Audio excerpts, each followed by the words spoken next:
Ya, mungkin memulai Kak Ica. Sebelum memulai CGM kita hari ini, kita satu nama Tuhan bersama-sama ya adik-adik. Mari Kak Ica. 5 kali.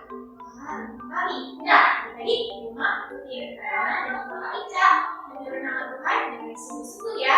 1, 2, 3. Oh Tuhan Yesus, amin. Oh Tuhan Yesus, amin. Oh Tuhan Yesus, amin.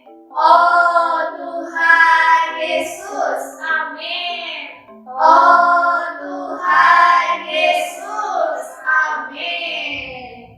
Kita udah menyuruh nama Tuhan. Sekarang Kak Ica bakalan ajak adik-adik semua untuk berdoa memulai CGM kita hari ini. Yuk, kita semua lipat tangan, ambil sikap yang tepat di hadapan Tuhan. Kita berdoa sama-sama ya. Oh Tuhan Yesus, Tuhan terima kasih ya Tuhan atas waktu yang indah ini. Kau bawa kami boleh berkumpul melihat Tuhan video CGM hari ini. Tuhan berkati setiap adik-adik di rumah sehingga mereka boleh mengikuti CGM ini dengan baik ya Tuhan. Dapatkan hati kami, dapatkan telinga kami yang kami boleh menjadi anak yang dengar-dengaran terhadap firman-Mu. Terima kasih ya Tuhan. Amin. Doa saja. Allah apa ya baca yang bisa bikin kita semangat perjalanan apa ya? Berkidung tanah, bener banget. Kita belum berkidung adik-adik. Makanya sekarang kita aja mengajak kita untuk berkidung. Yang judulnya apa aja? Kita manusia Allah. Jangan lupa ikutin gerakannya ya.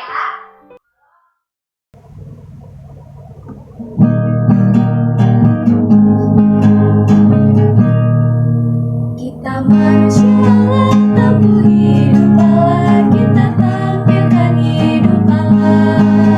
Bicara yang benar, jadi orang benar, hidup kita muliakan Allah.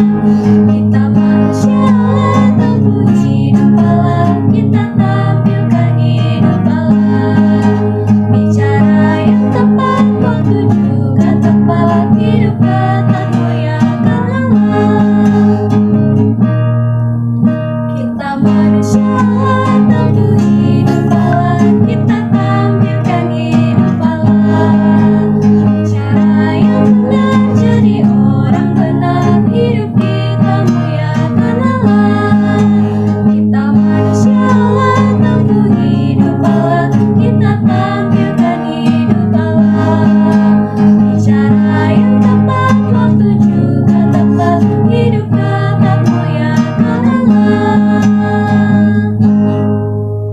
Nah, adik-adik, sekarang kita mau mendengarkan cerita. Namun sebelum kita mendengarkan cerita, adik-adik harus dengan sikap yang tepat, duduk yang manis, kita mendengarkan cerita dan hati kita harus tertuju kepada Tuhan. Sebelum itu adik-adik, supaya hati kita bisa tertuju kepada Tuhan, Kapita mau ajak kita semua berdoa. Kita berdoa ya, ikutin Kapita berdoa. Oh Tuhan Yesus, oh Tuhan Yesus, oh Tuhan Yesus, terima kasih Tuhan untuk rawatan dan asuhan Tuhan.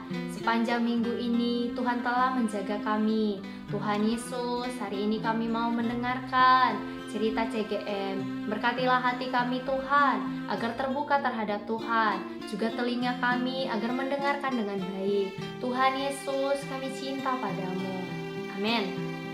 Puji Tuhan. Nah, Kak Vita mau cerita minggu ini tentang karakter benar. Judulnya adalah berhala itu palsu dan mengenal Allah yang benar. Jadi adik-adik, berhala itu palsu ya. Nah, kita perlu menjadi orang yang mengenal Allah dengan benar. Dikisahkan ada sebuah pulau namanya Pulau Malaya. Di sana ada seorang kepala suku.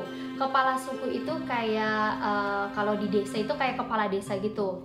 Kalau di kota kayak wali kota gitu. Jadi seorang tokoh di masyarakat yang penting. Nah, kepala suku ini dia mempunyai patung berhala. Nah, suatu ketika patung berhalanya ini retak atau pecah gitu. Nah, jadi kepala suku ini ingin memperbaiki berhalanya dia, patung yang retak itu.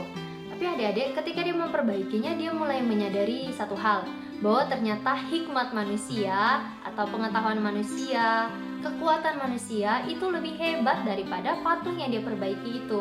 Itu dia bilang, dia merasa bodoh dengan apa yang dia kerjakan selama ini. Dia merasa bodoh, dia menyembah patung yang tidak bisa berbuat apa-apa. Patung itu tidak bisa memperbaiki dirinya sendiri. Itu dia bersepakat dengan istrinya untuk memusnahkan atau membuang semua patung-patung berhala yang ada di desa itu. Nah, kemudian mereka membuang semua patung-patung itu.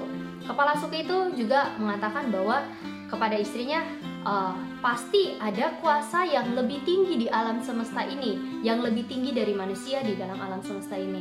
Kemudian mereka mulai belajar untuk menyembah kuasa yang lebih besar itu, kuasa yang lebih besar dari manusia, kuasa yang bisa menguasai alam semesta. Tapi adik-adik, saat itu mereka belum mengenal Allah.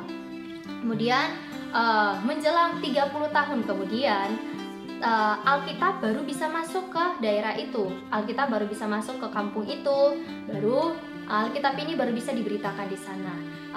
Saat itulah kepala suku dengan istrinya baru bisa mengenal Allah yang benar. Adik-adik, ketika mereka mengenal Allah yang benar itu, mereka baru bisa menerima Yesus sebagai juru selamat mereka. Adik-adik, di dalam Alkitab pernah mengatakan seperti ini, orang yang suci hatinya akan melihat Allah. Jadi adik-adik, kalau hari ini hati kita suci di hadapan Allah, kalau kita mau mencari Allah, berarti kita bisa berjumpa dengan Allah. Nah, adik-adik, di dalam Alkitab juga mengatakan bahwa Allah itu benar dan berhala itu palsu. Seperti apa yang dikatakan dalam 1 Yohanes pasal 5 ayat 21, bahwa Rasul Yohanes mengatakan seperti ini, anak-anakku, waspadalah terhadap segala berhala. Nah, apa sih sebenarnya berhala itu? Pasti kita bertanya-tanya kan, apakah berhala itu hanya sebuah patung? Ataukah berhala itu hanyalah benda-benda? Tidak, adik-adik. Jadi, berhala itu adalah segala sesuatu selain Allah yang menarik perhatian kita, yang membuat kita ini berpaling kepada Allah, yang membuat kita ini tidak ada waktu lagi buat Allah. Contohnya, nih, game kita, teman kita, televisi kita, handphone kita, hobi kita, semua itu bisa jadi berhala ketika hal-hal itu membuat kita tidak bisa datang kepada Allah. Contohnya, nih, karena kita mau nonton televisi, kita nggak mau mendengarkan cerita CGN, kita nggak mau datang ke sidang-sidang. Nah, itu sudah membuat kita ini jauh daripada Allah, membuat kita ini sudah mempunyai berhala-berhala yang lain. Nah, untuk itu kita harus menjadi orang yang dengan jelas menyingkirkan hal-hal yang mengganggu. Terutama teman-teman kita yang tidak mengasihi Tuhan, teman-teman kita yang hidup tidak mengasihi Tuhan ya adik-adik, hidupnya tidak untuk Tuhan juga bisa menjadi berhala kita. Mereka juga bisa mengganggu kita. Nah adik-adik, cerita yang kedua itu datang dari Tuan Josia. Tuan Josia ini adalah seorang pembuat tembikar. Nah pada tahun 1762 dia adalah seorang pembuat tembikar dari Ratu Charlotte.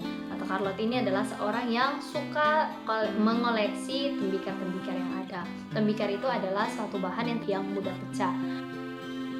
Adik-adik, pada suatu ketika Tuan Josia ini membuat suatu pertunjukan.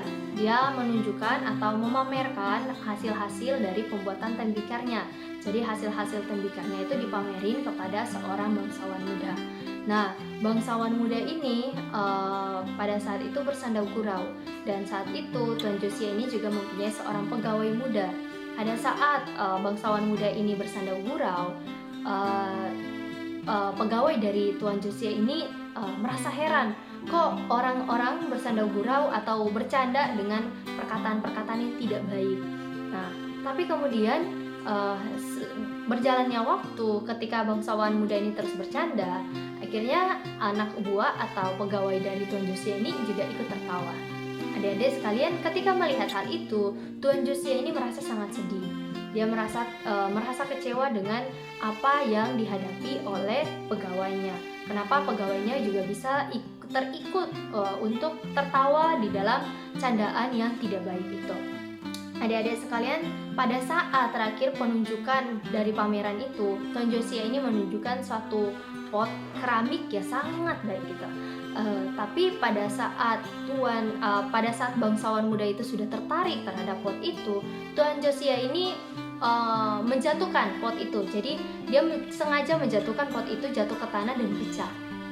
Terus bangsawan muda ini sangat marah. Dia bilang, pot ini saya sangat suka terhadap pot ini. Kenapa kamu menjatuhkannya? Kenapa kamu membuatnya pecah? Tapi Tuan Josia ini menjawab, ada sesuatu yang lebih berharga dari pot ini yang telah kamu rusak. Terus bangsawan ini bingung apa yang telah dia rusak.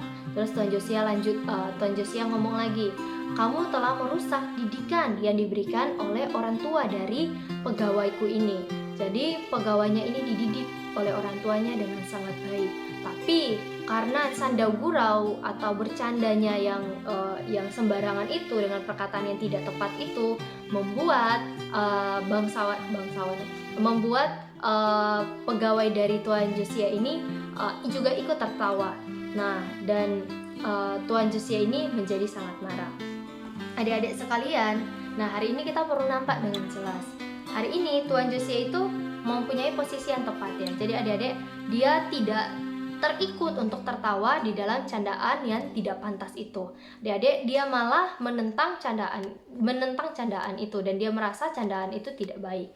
Adik-adik, hari ini teman-teman kita yang tidak mengasihi Tuhan, teman-teman kita yang suka bercanda secara sembarangan dengan perkataan-perkataan yang tidak tepat juga bisa membuat kita ini berpaling dari Allah, bisa membuat kita ini tidak mengasihi Allah. Begitu mereka-mereka ini bisa menjadi berhala-berhala kita. Jadi adik-adik, kita belajar bahwa sebagai orang-orang anak-anak yang mengasihi Tuhan, kita harus menolak teman-teman yang demikian. Puji Tuhan. Adik-adik, kita tadi sudah sama-sama mendengarkan cerita. Kita tadi belajar bahwa kita harus lebih mengutamakan Tuhan. Sekarang Kak Dona punya pertanyaan nih. Ada 3 pertanyaan. Pertanyaan yang pertama, mengapa kepala suku itu membuang berliannya? Pertanyaan kedua, apakah berhala itu? Pertanyaan ketiga, apa saja yang bisa menjadi berhala kita? Nah, itu tadi pertanyaannya. Adik-adik di rumah bisa menjawab di rumah. Nah, adik-adik yang tadi mendengarkan cerita dengan baik pasti bisa menjawab pertanyaannya dengan benar. Sekarang kita mau berdoa nih, kita mau menutup CGM hari ini. Adik-adik di rumah dengan sikap yang tepat, lipat tangannya, tutup mata, kita berdoa ya. Oh Tuhan Yesus, Tuhan terima kasih atas pimpinanmu hari ini. Kami boleh mengikuti CGM kami dari awal hingga akhir. Terima kasih kami telah mendengarkan cerita dan kami boleh sama-sama memuji Tuhan. Kami perlu belajar untuk lebih mengutamakan Tuhan dalam kehidupan kami. Tuhan, mohon terus pimpinanmu atas setiap kami. Terima kasih Tuhan. Amin. Adik-adik, sampai jumpa di CGM minggu depan. Tuhan Yesus memberkati. Dadah.